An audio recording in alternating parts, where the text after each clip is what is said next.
right. Good morning, good afternoon, Camp Cloud Native, wherever you are. We're going to be talking for a little bit this morning about OAuth in plain English. I know it said OAuth and OpenID Connect. We're not going to have enough time to dig into OpenID Connect, but I will have a lot of references and the slides, as well as a GitHub repository that has a bunch of references that I'll post in the Track 2 Slack channel. Just a quick little bit about me. I work on Okta's developer advocacy team. My title is Senior Security Hacker. That's what's actually on my business cards, and I am really psyched about that. I was a co-author of this book, Mastering Enterprise Java Beans, just in time for that technology to be irrelevant, but it's something I'm proud of. I contribute to a number of open source projects, including the Java JWT project. That's JSON Web Token, which is the most starred JWT project on GitHub. And I also contribute regularly to Okta's developer blog, including this 3-part OpenID Connect primer. So to understand a little bit about OAuth, we're going to jump into a time machine, and we're going to go back to about 2007. And one of the things I was thinking about Cloud Native and this conference, and one of the things that I don't usually say, but that I think OAuth is probably one of the first, at least very early, cloud native frameworks out there. So when we think about the early days of the web, the late 90s, everything was siloed. Everybody had a data center of varying degrees of complexity and sophistication. Everybody had physical hardware. And as we progressed into the 2000s, we started to offload that to service data centers. You know, it wasn't our web servers weren't in closets anymore the way that they were in 1995 when I helped to launch the Sci-Fi Channel's website. And then as we moved into cloud, we started to want to have our websites communicate in a different way. So back around 2007, the state of the art then was simple login. We had forms, we had cookies, e-commerce was a thing, Amazon was going strong. We had single sign-on across sites through a standard called SAML that's still in use today. It's still relevant, it's still vital, but it really was in the domain of the enterprise. You know, your personal blog site was probably not going to support SAML auth, or even your local e-commerce site. SAML used to be, especially in the early aughts, very expensive to implement. Not so much now, but it's still very complex as a standard. But this is what we had in 2007. Mobile app login was a big question mark. Mobile was just starting to emerge. 2007 was the year that the first iPhone was released, so mobile was not a solved problem at this point. And then there was this big question mark around delegated authorization, because up until this point, our websites existed kind of as a silo. I would go to Amazon and buy stuff on Amazon, and I would go to Gmail and send mail, and I had my contacts there, and there was kind of no crossover.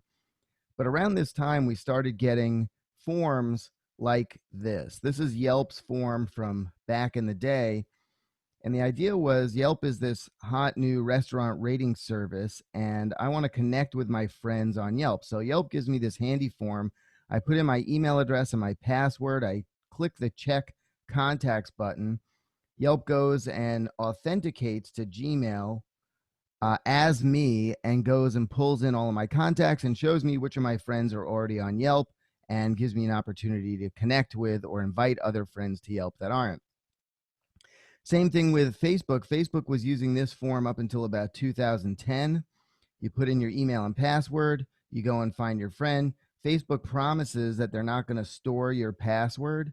Maybe they did, maybe they didn't, but there were plenty, you know, through the lens of 2020, we can look back and see all of the breaches, all of the passwords that were stored in plain text, and look and kind of see that this is an anti-pattern, right? We call this the password anti-pattern. And really what we're trying to express here is we want Yelp to have access to our contacts and not to get anywhere near our email, our documents, and I want to be able to revoke that access, and it should be read-only access. That's what we're trying to express. But in 2007, we only have the blunt instrument of our password. And once we give Yelp our password, Yelp can send emails on our behalf. They could write to our contacts. They could parse and look at all of our Google Docs. That's way more authority than we want to give. Also, if I ever decide I don't like Yelp anymore, the only tool I have in my toolbox to revoke that access is to change my password. And that, aside from being just a pain, that might have implications to other services that I interact with. So the question became, the big delegated authorization problem is, how can I let a website access my data without giving it my password?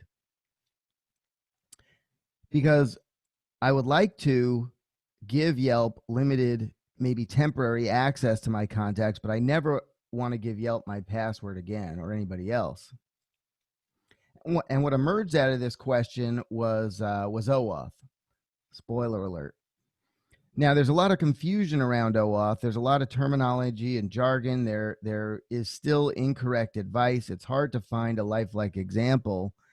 And there's a lot to OAuth. And so we're going to try to break it down with a lifelike example and an analogy, and then we'll work our way through some of the aspects of OAuth.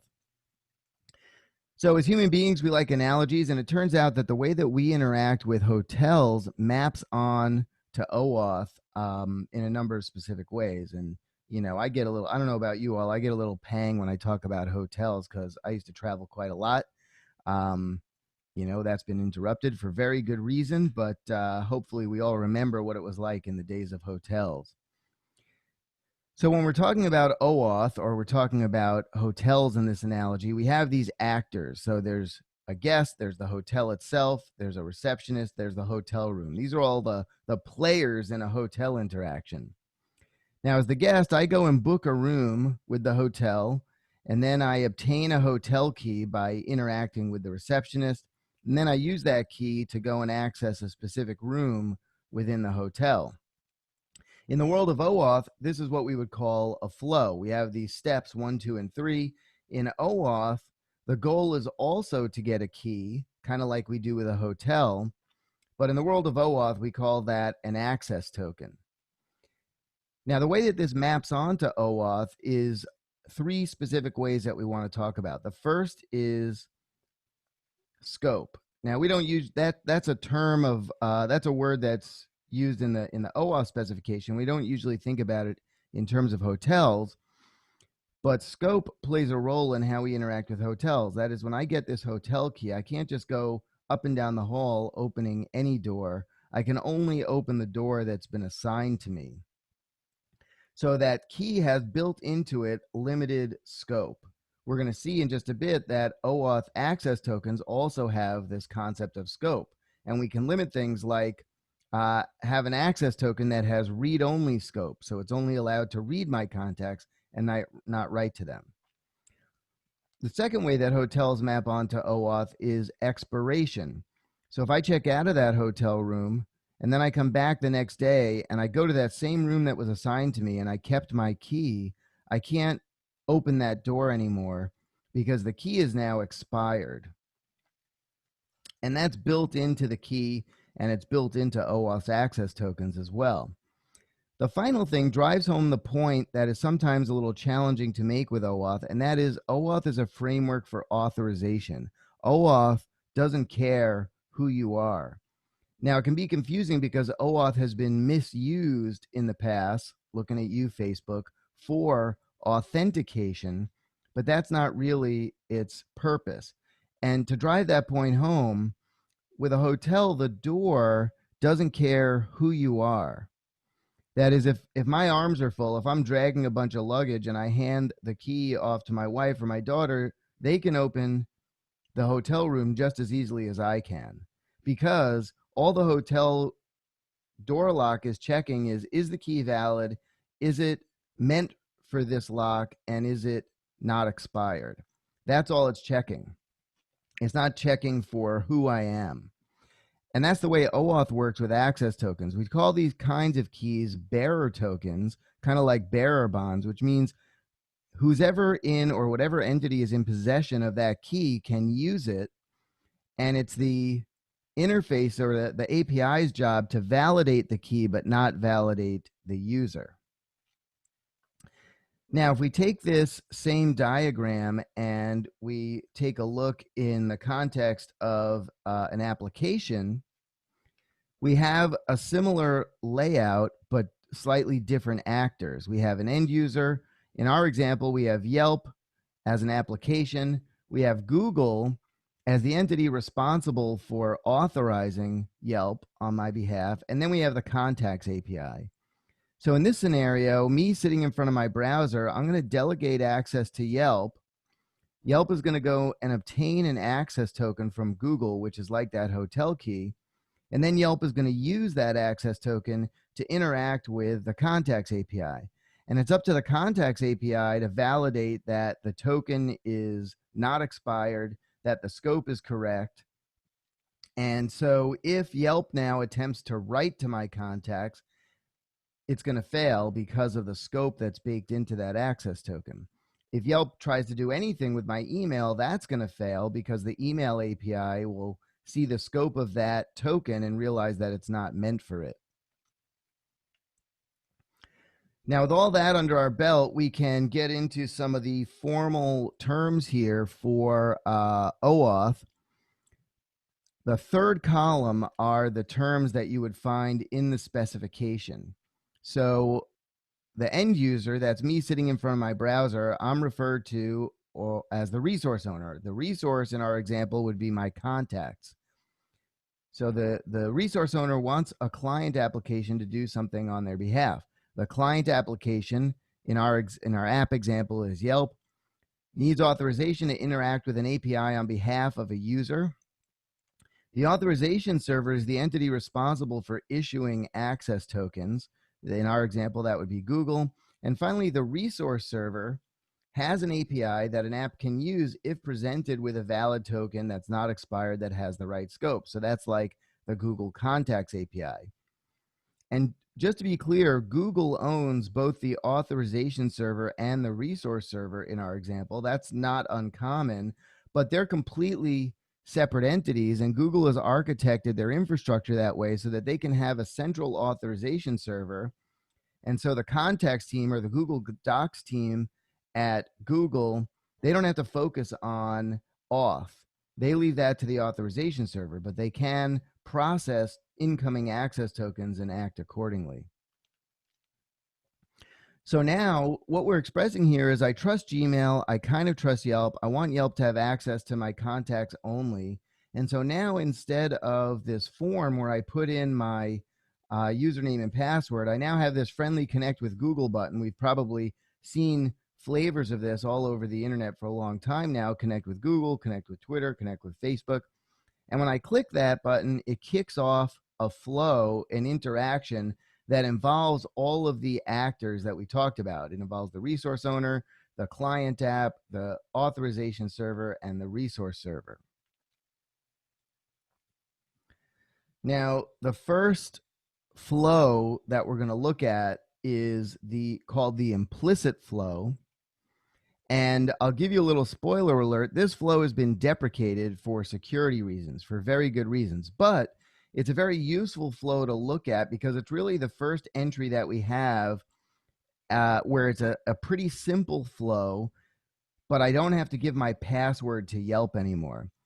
So let's take a look at what this looks like. I click on the Connect with Google button. That sends me over to Google to identify myself. Now that when I click on that button, in that URL that I'm clicking on, it's got a redirect URI, it's got a response type, and it's got a list of scopes. The redirect URI is because I'm on Yelp's website and I'm being sent over to Google.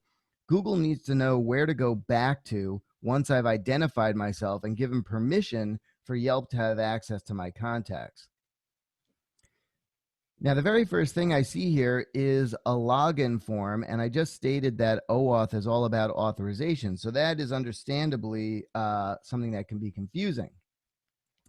Here's the thing. There's an assumption with OAuth that authentication has happened, but it's kind of out of band of OAuth. What I mean by that is that this authentication, we're all familiar with username and password, but now there are all kinds of different authentications types, and OAuth doesn't care about any of them. So you might be using Okta's fancy new passwordless feature where I no longer have to put in a password. That's great. It's secure. OAuth doesn't care about it. Or even at Google, after I put in my email and password, I might have to provide a second factor.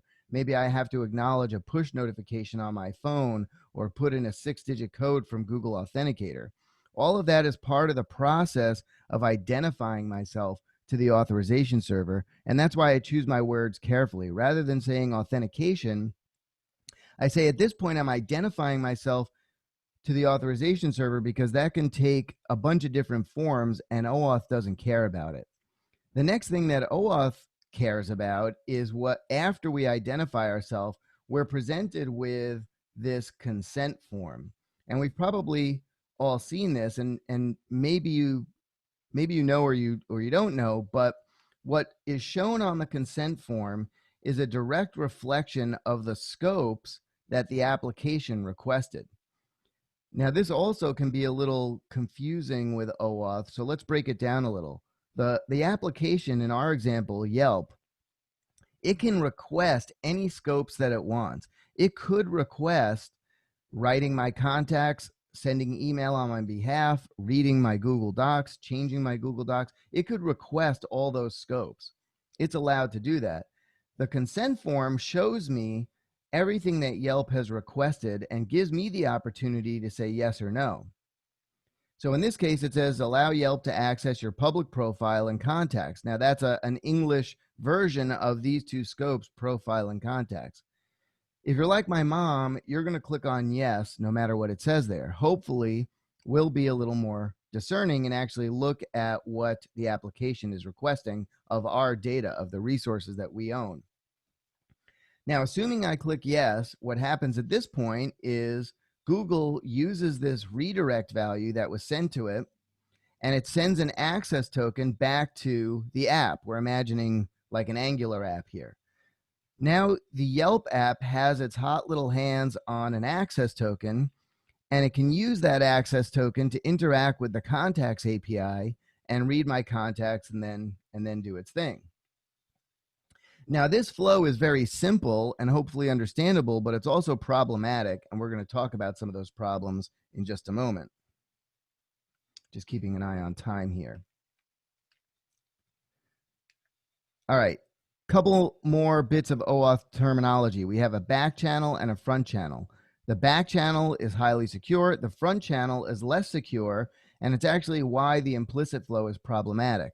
And you may or may not have noticed that some of the lines were solid and some of them were dotted. The solid lines are all front channel communication. That is, anything that passes through your browser's address bar, we call the front channel. Now, the problem here is that this access token, which, as I stated before, is a bearer token, is passing through your browser's address bar. That means that if you have a malicious browser extension or you have something else going on your machine, that access token can be easily intercepted and used in a way that you didn't expect or want to be used. Now, this request of the Google Contacts API, that happens on the back channel. That's the difference. Is on the front channel, we're talking about GET requests. On the back channel, we're talking about POST requests. So these are all the results of GET requests, and then we have a POST request to the Contacts API, which is more secure. Part of the reason it's more secure is that the response comes back on the same channel. We have a high degree of confidence that we're talking to the Google Contacts API and getting a response. When Google redirects to Yelp, that could be intercepted, it could be manipulated, and malicious code on your machine could intercept that. Now, in the interest of time, I'm gonna skip over the implicit flow detector. That's a browser extension. I'll include that as a resource in the GitHub repo that I send you later. But the punchline here is that websites that use the implicit flow, this browser extension detects that and alerts you to it, and it shows you the tokens that it's captured. It doesn't do anything untoward with those tokens, and you don't have to take my word for it. It's an open source project, so you can look at the code. But other browser extensions could use those tokens and get information about you, including your email address and contact information, potentially things that you don't want them to have because access tokens are bearer tokens. Now, in the world of OAuth, we have confidential clients and we have public clients.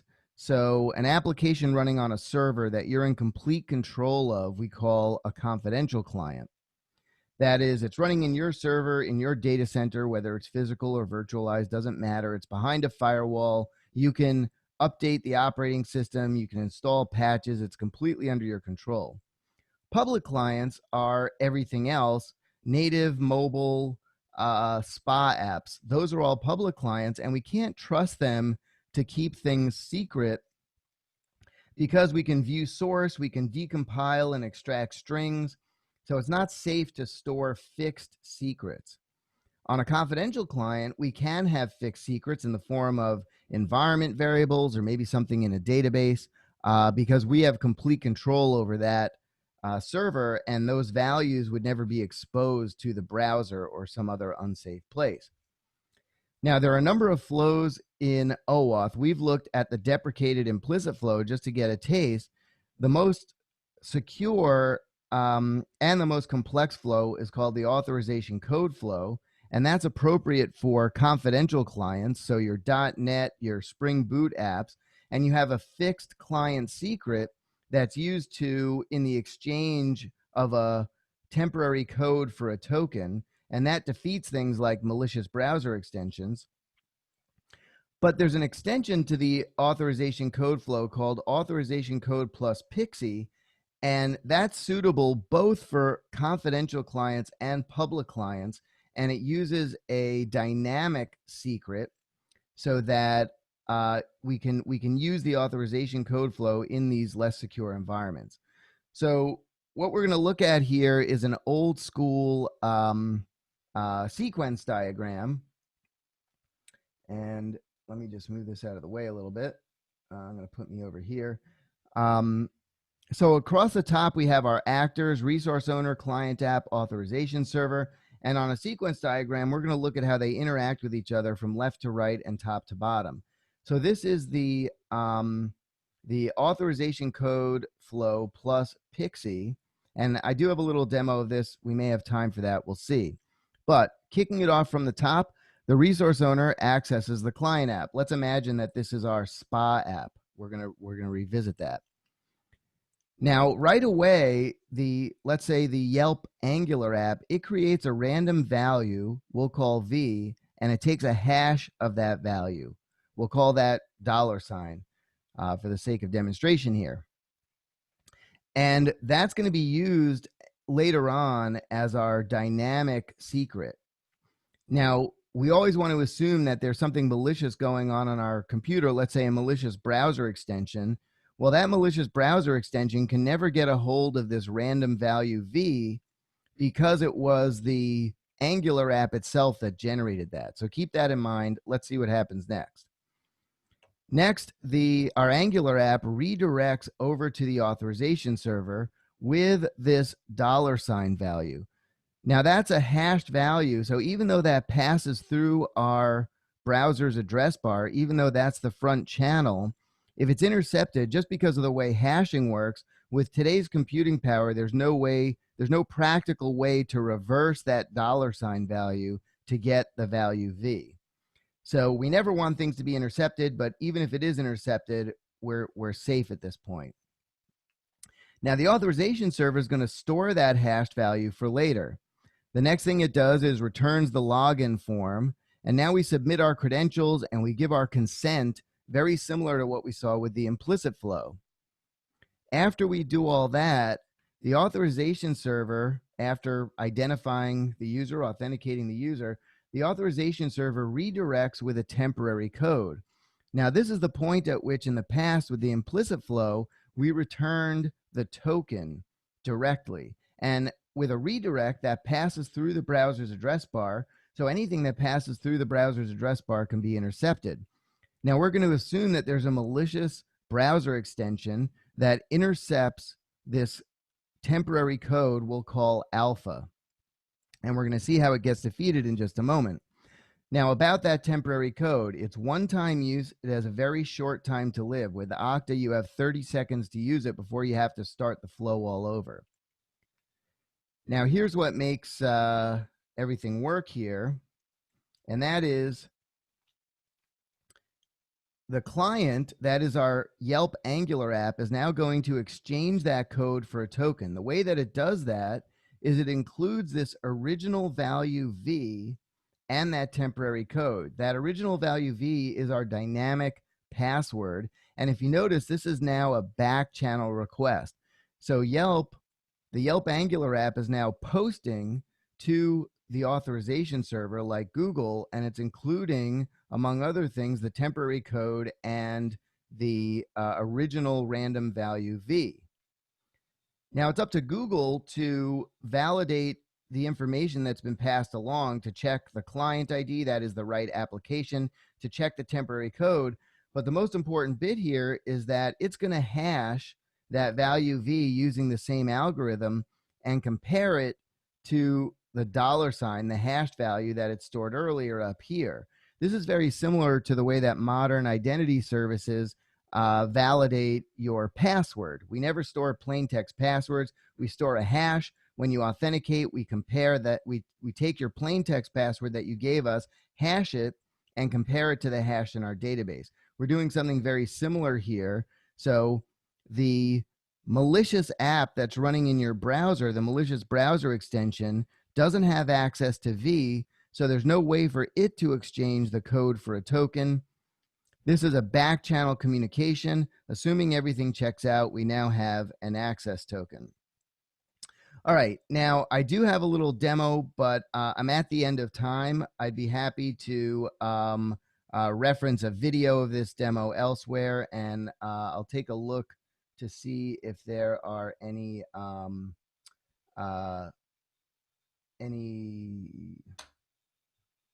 in the chat. I don't see anything. I don't see any Q&A, but oh, I do see chat messages. Let's see. Hold on. Yeah, okay. Yep, sorry, I went a little over time there. Check out the track 2 in the speaker lounge, and I'll make sure to put the resources up there. Thanks, everybody.